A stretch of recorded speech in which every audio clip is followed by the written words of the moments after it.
anyone and everyone. You don't need to be a bodybuilding champion, you don't need to want to be a governor of California or to be an action hero or anything like that.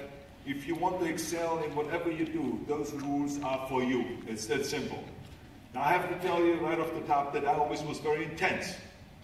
As a kid already I was very intense and I was very hungry. I always wanted to be the best. I always wanted to be #1. I always wanted to get to the top. I never believed in just getting by.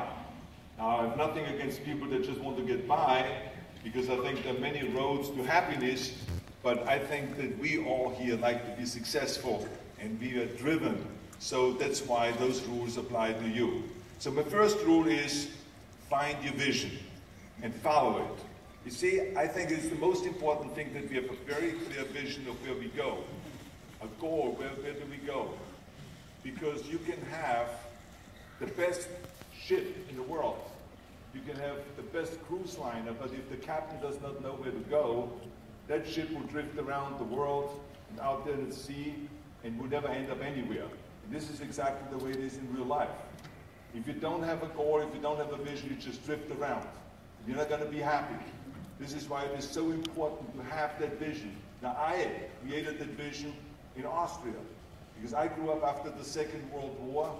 Austria, right along with Germany, lost the Second World War, thank God. And the problem was that everyone was so depressed because they lost the war that there was alcoholism everywhere. There was, of course, depression. There was a terrible economic situation. There was famine. There was starvation and all those things. And also it was kind of a little place and narrow. I felt kind of, I wanted to get out of there. I wanted to escape. And I couldn't see myself really to work there and to stay there, to work in a factory, to work on a farm, or to even to follow my father's footsteps and to become a police officer. I couldn't see that either. As a matter of fact, that's what my parents wanted me to do. They wanted me to become a police officer and to marry a girl by the name of Heidi and to have a bunch of children and to run around like the Von Trapp family in the Sound of Music.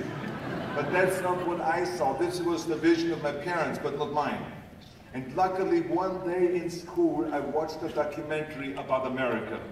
And I found myself, I knew exactly that is where I wanted to end up. I wanted to be in America.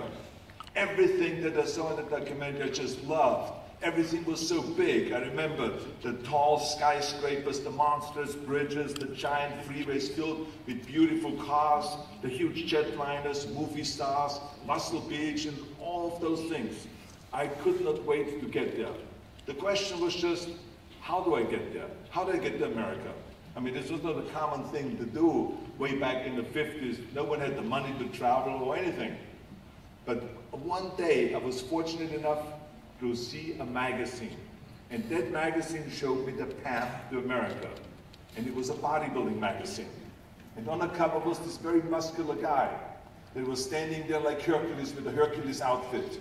His name was Reg Park.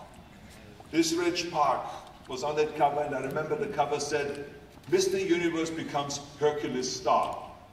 I read the article as fast as I could, learning about how he grew up in Leeds in England, poor, and how he trained 5 hours a day, every single day, and trained and trained and trained and lifted weights, and then he finally became Mr. Great Britain. And then he became Mr. Universe.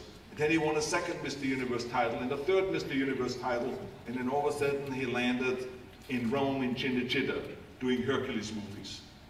And there he made millions of dollars, and this money he took and bought himself a gymnasium chain in South Africa. And he became a successful gymnasium owner.